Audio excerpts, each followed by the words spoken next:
The hands-on look of devices are here, and Google is offering some amazing new features on Pixel 9 Pro XL, but the price is what I'm not happy about. Google changed a design on Pixel 9 Pro XL. Google gave us a flat, shiny sides on Pixel 9 Pro XL, but honestly, first these sides will be fingerprint magnet, and if you use it without a case, then it can catch scratches easily. Although I like the matte finish on the back, it looks so subtle and you don't need to clean it quite often as a glossy back. Pixel 8 Pro gives us a rounded size and same matte finish on the back, even the back is rounded on the edges on Pixel 8 Pro but flat on Pixel 9 Pro XL. I like the flat sides and flat overall look of Pixel 9 Pro XL. On the back we get the different treatment where the camera lenses are changed. There are two different opinions, but I would say it's okay, neither it's best nor worst. These are some key design differences. Meanwhile, the color options on the Pixel 9 Pro XL are Obsidian, Porcelain, Rose and Hazel. Obviously, you guys already know about the Pixel 8 Pro color options. Let me know which design do you like the most, Pixel 8 Pro or Pixel 9 Pro XL. Every year we get new display technology and this year is no different. Both devices almost get the same display size, which is rated at 6.7 inches, but for the Pixel 9 Pro, Google would go with the 6.8 inches, but when we go into details, Pixel 9 Pro XL gets a flat panel. I mean, there is no curved edges on the sides of the Pixel 9 Pro XL, which helps Pixel 9 Pro XL in drop test. Even Google is up for changing the display technology and 14 new displays which will going to boost the peak brightness on Pixel 9 Pro XL. Although one thing I wish Google would go with the Pixel 9 Pro XL is the new front glass. They are using the older glass on the Pixel 9 Pro XL. They are using the Gorilla Glass Victus 2 and that's the same on both devices. They should try the Gorilla Glass Armor for 4 times better scratch resistance and anti-reflective coating just like the Galaxy S24 Ultra. Pixel devices are not the best devices when we talk about the battery life, and mostly it's because of the efficiency issues on Pixel devices. This year, the battery life is almost the same on Pixel 9 Pro XL, 4942 mAh. Maybe on paper it will be 5000 mAh, which is almost the same as Pixel 8 Pro, which was rated at 5050 mAh. We are expecting at least 6 to 7 hours of screen on time on Pixel 9 Pro XL. There is not much we can say, just need to know about the efficiency of a new processor. The charging speed, however, is slightly better on Pixel 9 Pro XL compared to Pixel 8 Pro, which is at 32 watt compared to 30 watt on Pixel 8 Pro. But we don't know how they advertise since Google is going to launch a 45 watt brick, but devices are not matching a 45 watt number.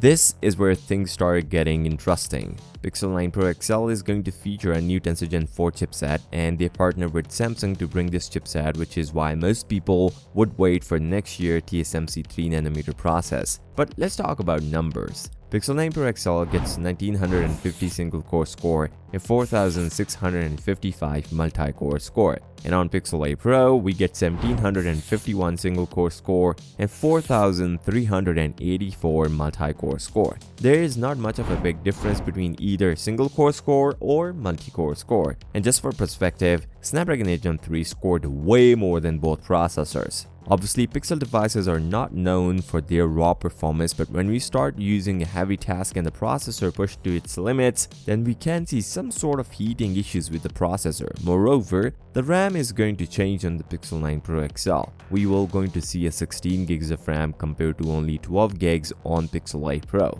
The processor upgrade isn't that big, what we expected before.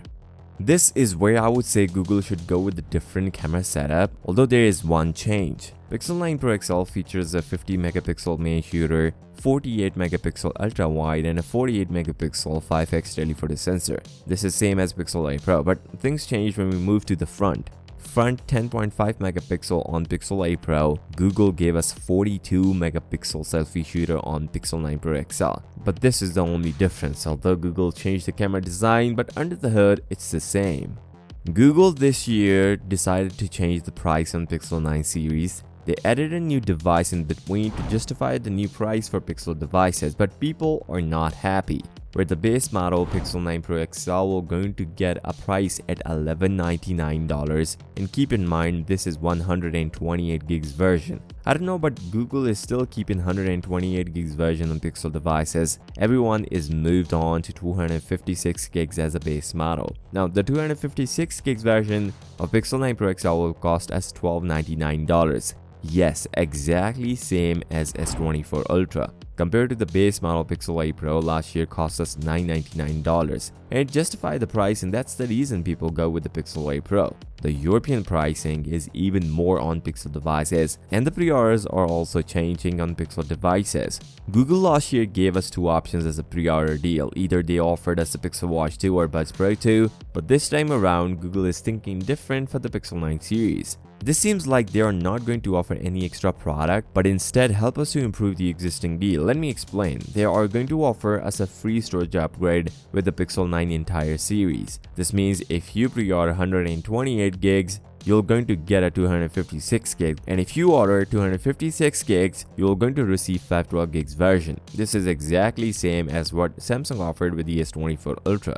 Google is also going to offer Google One aka Gemini Advanced for 1 year, which costs $20 per month if you buy otherwise, but Pixel 9 base version will only get this for 6 months. The pre-orders for the Pixel 9 series will start right after the event ends on August 13, but the shipping dates varies between different models. Pixel 9 Pro and XL versions will be available close to 22nd of August, but the foldable one, Pixel 9 Pro Fold and Buds Pro 2 are delayed a lot. You maybe get somewhere in between 26th of September for Buds Pro 2, but there is no clear date for the Pixel 9 Pro Fold. 2024 is all about AI. Samsung started this game fest with the Galaxy S24 Ultra and other followed, but Google was already there with the Pixel 8 Pro. There are a couple of AI features even on last year model, but this year there are a couple of new AI features coming to the Pixel 9 Pro XL. Starting off with the screenshots where you don't have to remember it. Second, and this is even really interesting, you can generate image with a prompt on device. Third, and this is even more important, the magic editor, which will remove the background of your image, and we already saw this feature on last year model. Now, they didn't show us the Add Me feature, which is new for the Pixel 9 Pro XL, but it is also coming, where now you can add yourself in a group image if you're taking a picture. There are a couple of issues on previous Google devices. If you're a Pixel user, you might have encountered signal problems on Pixel devices. This is mainly after Google started using their Tensor processor, although from last year's processor, this year is rare, but still happens with the Pixel 8 users. Now, Google is going to use an updated different modem on Pixel 9 series and next generation Fold to fix all of the issues on Pixel devices. This new modem is Exynos 5400, which will going to fix signal problems. If you notice or not, but the next generation Pixel devices will going to feature a satellite connectivity. Yes, this feature was much expected from S24 Ultra, but Samsung delayed the launch. This satellite connectivity features is different from what Apple offers in the iPhone 14 Pro Max and onwards, where you can send and receive messages and you can also share your location. The reason of coding Samsung here, since Google uses Samsung internals for their next generation processor, Tensor Gen 4. Is it a better choice to go with the Pixel 9 Pro XL or stick with the Pixel 8 Pro? Well, there are a couple of things. If you're willing to pay that much amount of price, then surely go with the Pixel 9 Pro XL with better internals. But why one would update? Is it the cameras? No. Is it the AI features? Maybe. Is it the design, or is it the new processor? So choose wisely. Why would you want to update to Pixel 9 Pro XL? With that said, if you're still here, drop a like and don't forget to subscribe. I'll catch you in the next one. Peace out.